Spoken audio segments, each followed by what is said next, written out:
शून्यातून विश्व निर्माण करणारा लोकनेता सुधाकरराव सोनवणे यांचा प्रेरणादायी प्रवास. सत्ता येते आणि जाते, पण जनतेचा विश्वास विकत घेता येत नाही. तो कष्टाने आणि निष्ठेने मिळवावा लागतो. हे ब्रीद वाक्य केवळ कागदावर नाही, तर आपल्या जगण्यातून सिद्ध करणारे नाव म्हणजे नवी मुंबईचे माजी महापौर सुधाकरराव सोनवणे. संगमनेरच्या मातीतील एक सामान्य मुलगा आज नवी मुंबईचा लोकनेता कसा बनला? पहा हा विशेष गौरवपट झुंजार न्यूजमधून. सुधाकररावांजींचा प्रवास सोपा नव्हता. 1972च्या भीषण दुष्काळात पोटाची खळगी भरण्यासाठी त्यांनी रोजगार हमीच्या कामावर जाऊन खडी फोडली. प्रवरानगर येथे शिक्षण घेत असताना गरिबीचे चटके सोसले. लग्नानंतरही संघर्षाने पाठ सोडली नाही.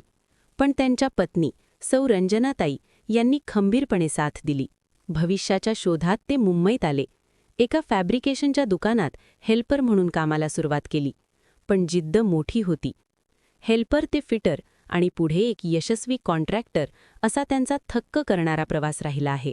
ज्या काळात राज्यात दलित पॅन्थरची लाट होती, त्या काळात सुधाकरराव सामाजिक चळवळीत सक्रिय झाले. झोपडपट्टीवासियांच्या हक्कासाठी त्यांनी रस्त्यावरची लढाई लढली. त्यांचे नेतृत्व पाहून केंद्रीय मंत्री रामदास आठवले यांनी त्यांना संधी दिली आणि पहिल्याच निवडणुकीत त्यांनी विजयाचा गुलाल उधळला.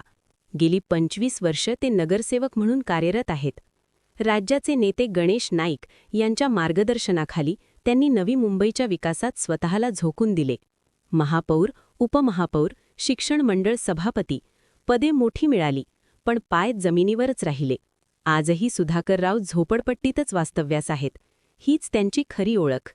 शिक्षण क्षेत्रात त्यांनी डिजिटल शाळा आणि बहुभाषिक शाळा सुरू करून गरिबांच्या मुलांसाठी ज्ञानाची कवाडे उघडली. 1,00,000 वृक्षारोपण आणि पाणी अडवा पाणी जिरवा यातून त्यांनी पर्यावरणाचा वारसा जपला. म्हणूनच जनता त्यांना आदराने शिक्षण महर्षी म्हणते. सुधाकरराव यांच्या यशात त्यांच्या पत्नी सौ रंजना सोनवणे आणि कन्या डॉक्टर गौतमी यांचा सिंहाचा वाटा आहे. संपूर्ण कुटुंब आजही लोकांच्या प्रश्नांसाठी 24 तास उपलब्ध असते. सत्तेपेक्षा सेवेला प्राधान्य देणारे हे सोनवणे कुटुंब आज राजकारणात एक आदर्श उदाहरण ठरले आहे. संगमनेरच्या कुरण गावातील या पुत्राने नवी मुंबईत आपल्या कर्तृत्वाचा जो झेंडा फडकवला आहे, त्यामुळे संपूर्ण अहमदनगर जिल्ह्याचा मान उंचावला आहे. आता कार्यकर्त्यांची हीच इच्छा आहे की या सामान्यातील असामान्य माणसाने राज्याच्या राजकारणात नेतृत्व करावे. लोकनेते सुधाकरराव सोनवणे यांच्या पुढील वाटचालीस शुभेच्छा. हा व्हिडिओ आवडल्यास शेअर करा, चॅनलला सबस्क्राईब करा. धन्यवाद.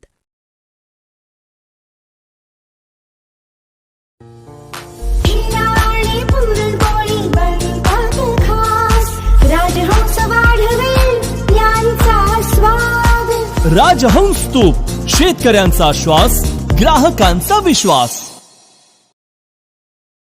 संगमनेर तालुका दूध उत्पादक संघ आपल्या दूध उत्पादकांसाठी घेऊन आले आहेत राजहंस मिल्किंग मशीन व चाफ कटर योजना.